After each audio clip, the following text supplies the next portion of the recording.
Et on va parler de l'arrivée de Microfolie à Maillet. J'ai le plaisir de recevoir monsieur le maire, Pierre Ouvrard, bonsoir. Bonsoir. Et Christelle Blot, bonsoir. Bonsoir. Vous êtes responsable du pôle culture, pardon. Vous êtes venu nous parler de l'arrivée dans la ville de Maillet de la Microfolie. Alors, je ne sais pas qui veut s'y atteler. On en a déjà reçu sur le plateau, mais il est toujours bon de rappeler ce que c'est qu'une Microfolie. Une Microfolie, c'est un ensemble d'un musée numérique. Nous, on a aussi un Fab Lab, on a des casques de réalité virtuelle. Et puis, c'est tout le travail avec la Villette qui permet d'avoir ce musée numérique avec tous les musées, le Louvre, Orsay, etc. C'est ça, c'est des musées nationaux d'importance, la Villette, Orsay, le Louvre, Pompidou, etc.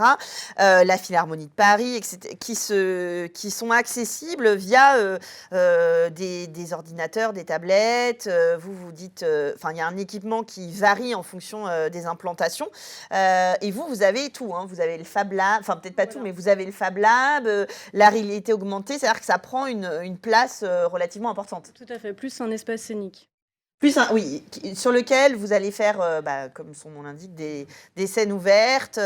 Notamment, j'ai noté que vous alliez faire des scènes musicales. Et là, par exemple, ce soir à 21h, on a une soirée littéraire avec Catherine Quévremont qui est à 21h et elle fait une petite lecture de textes courts.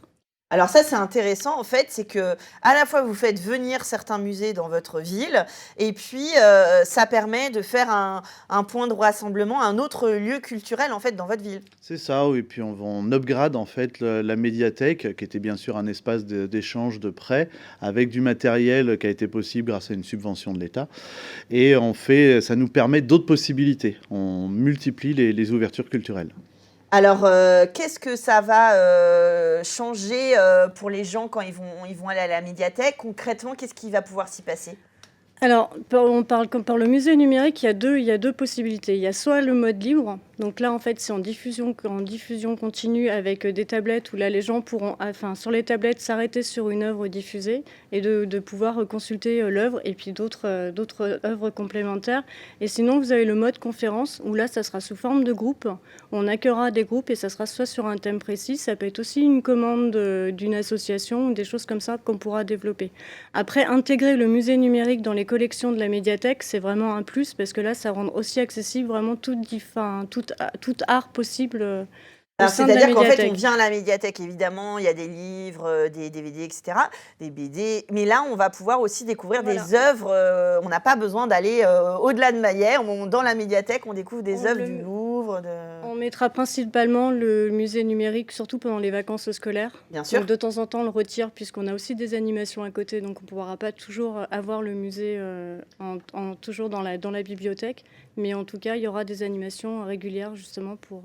Ça permet de découvrir ça, justement, pour les jeunes, et puis avec le public scolaire, pourquoi pas, qui ne peut pas forcément se déplacer dans les grandes villes. Maintenant, on a une qualité de reproduction qui, en plus, là, vu que c'est une mise en place nationale, il y a eu les moyens, on va dire, derrière. Donc, c'est sympa. Et alors, il y a aussi des événements qui sont proposés en relais national. Et par exemple, le 16 décembre, à 19h30, vous avez la Traviata. Tout à fait.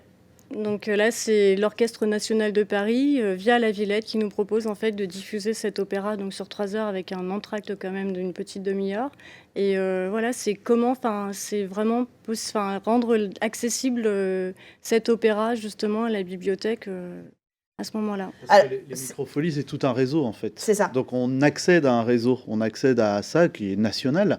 Et donc ça nous permet d'avoir par exemple là une diffusion d'un opéra qui, je crois, a une mise en scène assez particulière, mais qui nous ouvre un contenu intéressant. Alors c'est assez impressionnant parce que ça veut dire que sur une ville comme Maillet, c'est évident qu'il n'y a pas de scène d'opéra. On n'en a pas au Mans, il n'y en a pas à Maillet, il n'y en a pas en Sarthe. Là, il y a un spectacle qui a lieu à l'Opéra de Paris.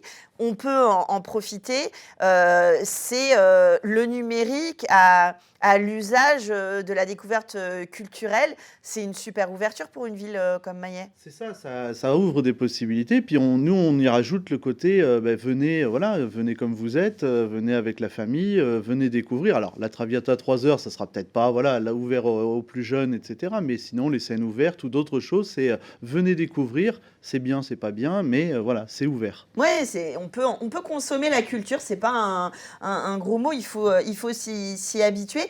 Le Fab Lab, ça va permettre aussi d'ouvrir à un autre public, c'est-à-dire que ça peut être des particuliers, mais ça peut être des professionnels. Le but du Fab Lab, c'est ce que l'on a déjà fait à la bibliothèque, c'est que ça soit vraiment travaillé sur une question d'échange. Donc là, le Fab Lab, on a juste une imprimante 3D pour le moment.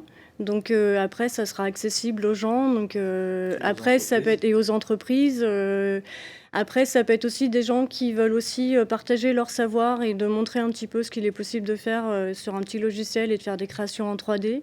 Donc c'est vraiment ouvert à tous et pour tous. Alors c'est vrai que c'est des compétences aussi qui s'ajoutent, comme vous le disiez, aux professionnels. Pourquoi pas, voilà, je suis designer ou créateur, ou j'ai besoin d'une pièce dans mon travail, et voilà, il va peut-être y avoir quelqu'un d'autre à Maillet qui va pouvoir faire les plans, et puis vous leur mettez à disposition les outils. Donc c'est vraiment à destination de tout le monde. Il faut que tout le monde soit au courant et que tout le monde y aille. C'est ça, c'est exactement le but.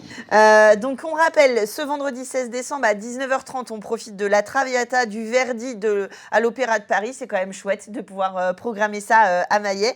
Des scènes ouvertes musicales, j'ai noté, une fois par mois. Il y aura de la réalité virtuelle, il y a le Fab Lab, évidemment. Tout ça se met en place. Vous avez eu une belle ouverture en fanfare avec le concert de Naked Inosphere. Et puis, vous viendrez nous parler de votre programmation nationale et vous vanter des spectacles que vous pouvez avoir à Maillet. En tout cas, rendez-vous est pris le 16 décembre. On réserve, vous pensez que... Oui. Ouais, il faut prendre ces réservations comme un spectacle Et c'est surtout habituel. pour prévoir une petite collation pendant l'entracte. Toujours le côté sympathique. Ouais, toujours le côté convivial de la chose. Et rendez-vous est pris alors le 16 décembre, et en plus c'est un opéra relativement accessible, la Traviata. 3 heures, c'est pas si long pour un opéra. Allez-y, vous allez voir un super spectacle. Merci à tous les deux d'être venus nous parler de la Microfolie à Maillet, et nous on finit avec un autre spectacle pour les premiers jours de janvier.